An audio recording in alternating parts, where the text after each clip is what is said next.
大家好，馬菲酒店開箱。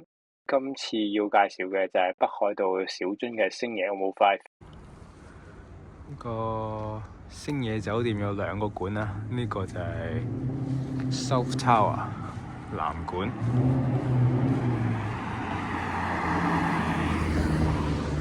日本啲 MK 車啊，嗶嗶聲。咁呢個就係我哋住嘅星野嘅 North Tower 星野 OMO5 小樽。zoom近望望先，好，跟住我哋入去。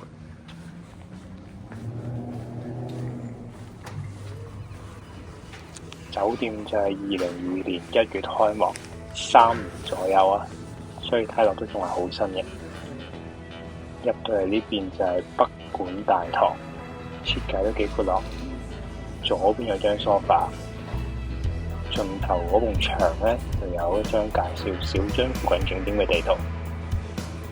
嗰兩位哥哥仔入去嘅地方就係 lift 嘅大堂啊。同其他日本酒店一樣啦，都係自取嗰啲備品啦。睇下先，有茶包啦，剃鬚刀、棉花棒、牙刷都有分大人同細路嘅。睡衣之外，仲有睡褲，仲分埋 size 啊。呢度有啲梳啦。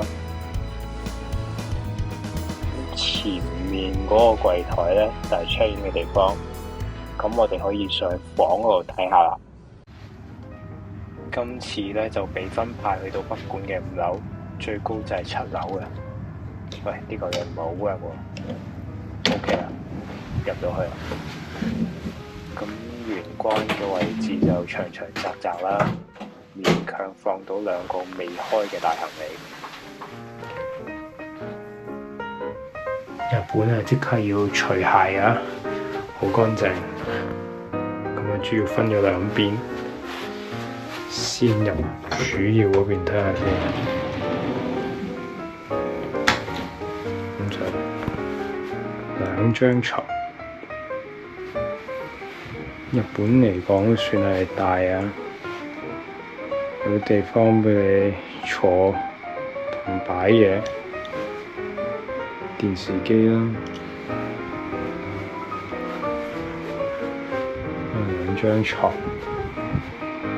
空氣清新機，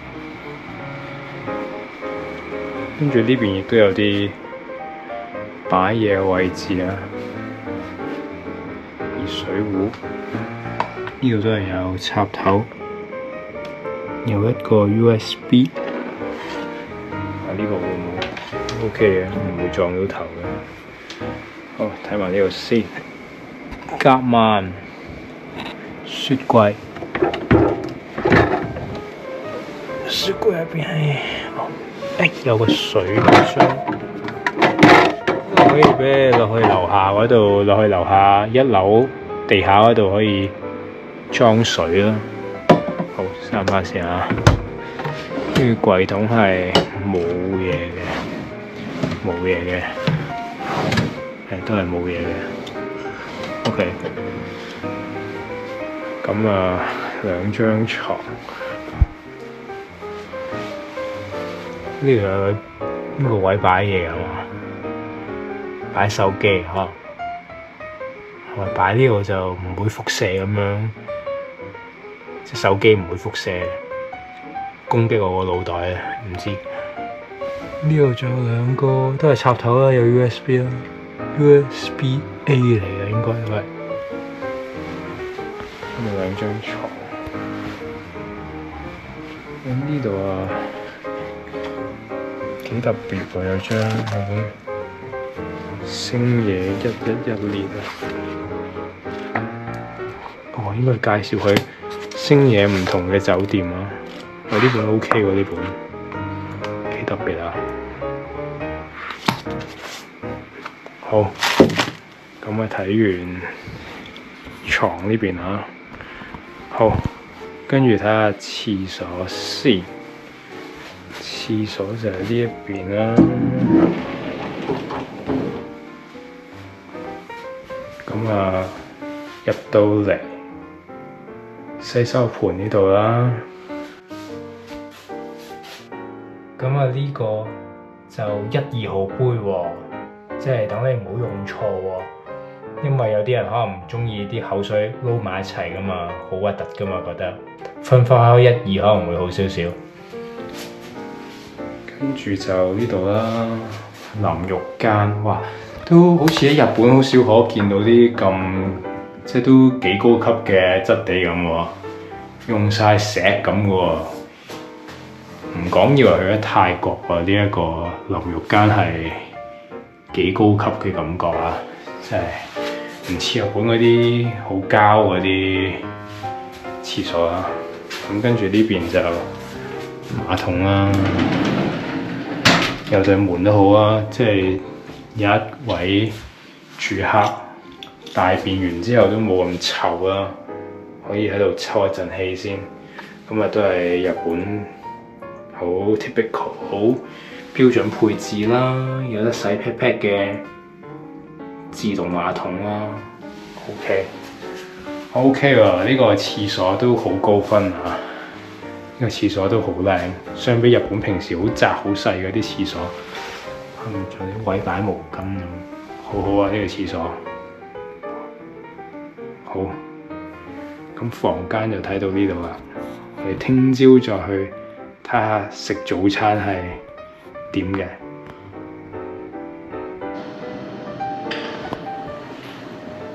北館嘅地下咧就可以通過去南館嗰邊嘅。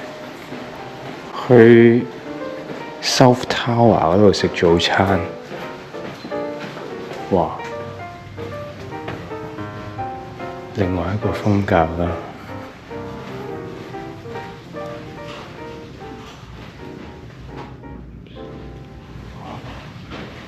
呢個文物建築嚟嘅。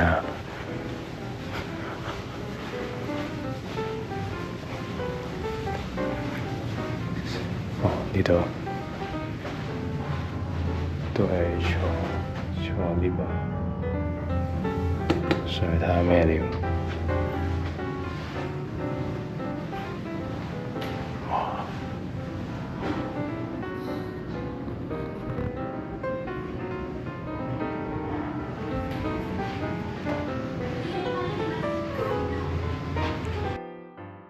餐廳嘅佈置就係咁嘅樣嘅。夜晚仲有呢個音樂盒表演，咁我哋而家去睇下有咩好食先啦。早餐種類都幾多，呢邊有啲麵包同埋咖啡機啦，呢度都係麵包、蛋、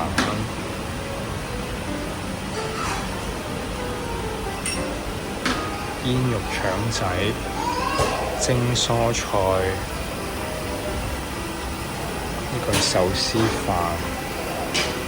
呢個甜品，跟住味噌湯，呢個粟米湯好飲。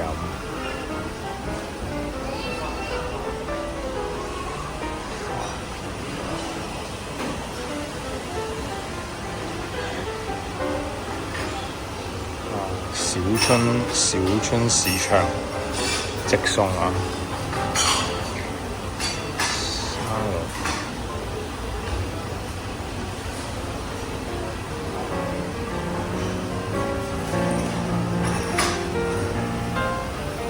食物就係咁多啦。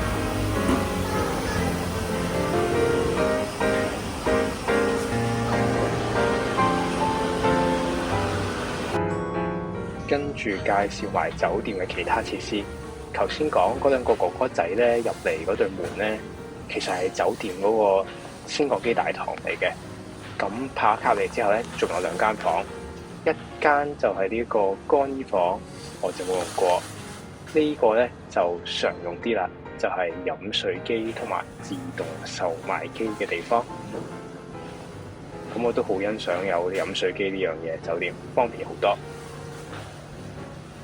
裝水之餘咧，仲有嚿古董嘅，不過就唔知呢個古董係有咩作用啊？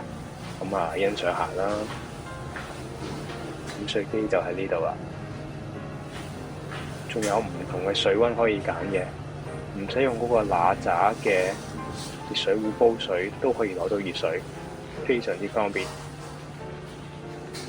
飲完水之後咧，出返去就可以去到升降機大堂間房啦。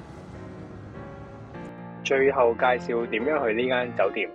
如果係坐 JR 嘅話，喺小樽站落車，行大約10分鐘就到。鏡頭下方見到嘅就係小樽站。大家沿住中間呢一條中央通，望住海嘅方向走，直到你見到呢一個油站嘅十字路口，向右邊轉，行多幾步就到酒店啦。咁呢條片就到此為止啦。中意嘅記住撳 like、share 俾你嘅朋友，最緊要係訂閱呢個 channel。下條片再見，馬飛又飛啦，拜拜。